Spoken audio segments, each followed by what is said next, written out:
Voilà, je suis en compagnie de Yvan, qui est le président des Amis du Cerner Blues Night, voilà. Voilà, c'est ça, oui. Pourrais-tu te présenter en quelques mots? Alors, j'ai 57 ans, je suis papa de 3 enfants, je suis un Normandin depuis presque ma naissance, puisque mes grands-parents habitent à Cernia. À part ça, au niveau professionnel, je suis secrétaire municipal dans la commune de Villeneuve. Okay. J'aime bien organiser des fêtes, et puis voilà quoi. Voilà, puis, nous sommes là, du coup, merci, grâce à toi, parce que tu nous as invités ici à la fête, et puis voilà, magnifique pièce là pour faire des interviews, c'est magnifique, vous aurez vu ça sur les réseaux sociaux, mais d'où est venue l'idée de créer le Cerner Blues Night? Alors, j'aime bien organiser des fêtes, j'aime bien organiser des événements musicaux. Et puis, il y a 4 ans en arrière, je me suis lancé à organiser la première Cerner Blues Night, premier festival. Je l'ai fait avec l'appui de la Société de développement de Cernia, encore une fois. Et puis, la deuxième année, on a relancé l'opération avec mes fils, cette fois, avec toujours l'appui logistique, la Société de développement. Et puis après, on a dit, ça devient trop gros, c'est trop compliqué, on va créer une association. On a fait une association qui s'appelle les Amis de la Blues Night, qui regroupe maintenant une 40aine de membres. Et puis, on est 9 dans le comité, il y a une 30aine de bénévoles. Et puis voilà, on lance cette opération maintenant chaque année. C'est la 4e année qu'on fait ça, et puis ça fonctionne pas mal. Ok. Et puis, combien de temps vous passez pour préparer une telle organisation? Alors là, c'est plusieurs mois de travail, parce que ça ne se goupille pas en 2 minutes. On se réunit à raison de 1 à 2 fois par mois, en général depuis le mois de septembre. On doit déjà choisir les groupes, on doit voir quelles infrastructures on veut mettre, on doit regarder quel menu, on doit regarder quels sont les vins qu'on veut prendre, les produits locaux qu'on veut privilégier. Et puis voilà, c'est beaucoup de travail. Voilà. Et qu'est-ce que vous pensez de l'impact de la région que ça fait, ce festival? Alors l'impact, il est assez minime, on va dire, parce qu'on est juste après Aigle Musique, c'est aussi un festival gratuit qui est un peu plus grand que le nôtre, qui a un budget beaucoup plus grand que le nôtre. Là, on est une petite commune quand même, avec pas des millions d'habitants. Et puis on essaye de développer ça et puis d'intéresser les gens de la région, que ce soit les uns, ou bien Dormont-Dessus, ou bien Dormont-Dessous. Et puis on essaie de développer ça. Et puis au niveau touristique, on se fait un point d'honneur de ne rien demander aux autorités communales. On ne demande pas d'argent du tout. On essaie de se débrouiller avec des sponsors privés uniquement. Et puis avec les recettes de la caisse et de la cantine, quoi. Voilà.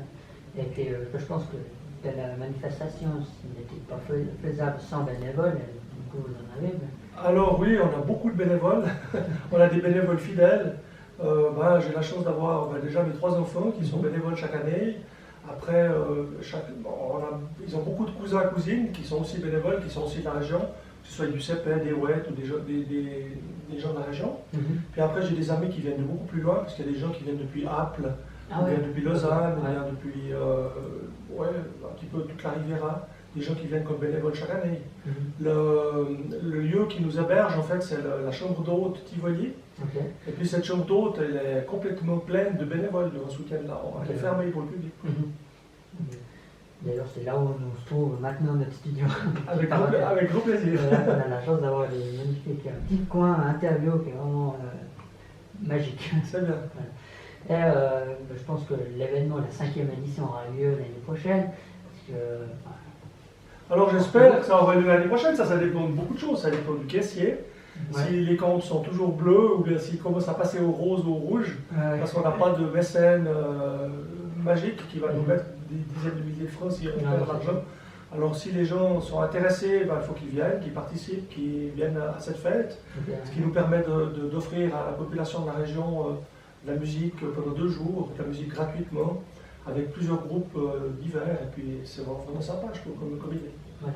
Et vu que ça peut-être aurait la 5e, est-ce que vous pensez faire quelque chose de spécial?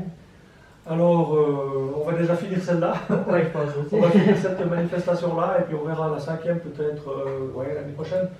On essaie toujours d'innover, de faire quelque chose d'un petit peu spécial, et on essaie surtout d'avoir des groupes de musique de différents styles.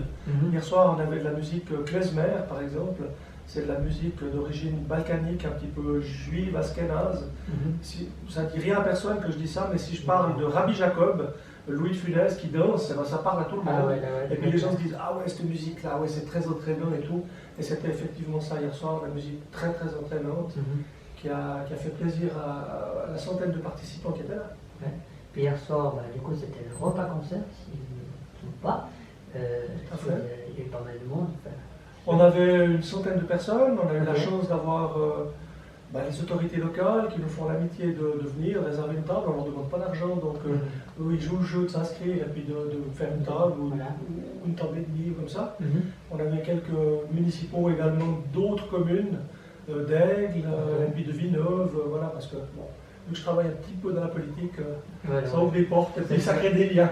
C'est sûr, c'est sûr. Et du coup, vous êtes satisfait de votre soirée de hier soir? Alors, très satisfait, on n'a pas eu de pluie, on a passé vraiment que les gouttes, c'était magique, les gens ont été très contents, on a eu partagé un bon repas. La nuit était très courte, parce que les derniers sont partis coucher, je crois que c'était 3 h du matin, Ah, bien qu'on a fermé à 2 h quand même, hein, parce que l'heure de police c'était 2 h, mais mhm. il y a eu un petit after après pour certains jeunes qui ont fini sur la terrasse juste à côté. Voilà. Et puis, où pouvons-nous trouver toutes ces informations pour les suivants, éventuellement les suivantes ou les photos de cette édition-là? Voilà. Ouais, alors on va mettre des photos sur notre page Facebook, on a une page Facebook. Les gens, il faut juste qu'ils tapent Cernia Blue Night Ok. en 3 mots, et puis après il y a cette page Facebook. Je les invite à s'abonner à cette page Facebook, puis comme ça ils auront toutes les informations sur les éventuelles futures manifestations sur cette page. Ok. Bah, merci de m'avoir répondu à mes questions et puis on vous souhaite plein de succès pour la suite de la soirée qui va commencer là, avec Paul McGowan et puis les Yellow Dogs qui vont encore arriver ce soir. Voilà, Voilà. tout à fait. Alors merci d'être présent déjà, je trouve très sympathique votre radio. Je vous suis également beaucoup sur Facebook et je trouve très sympa ce que vous faites. Et je trouve que c'est très bien d'avoir une passion pour des jeunes et puis d'aller au bout de leur passion. Je trouve que c'est très bien. Félicitations. Merci. Bonne soirée. Merci. Allez, on repart en musique.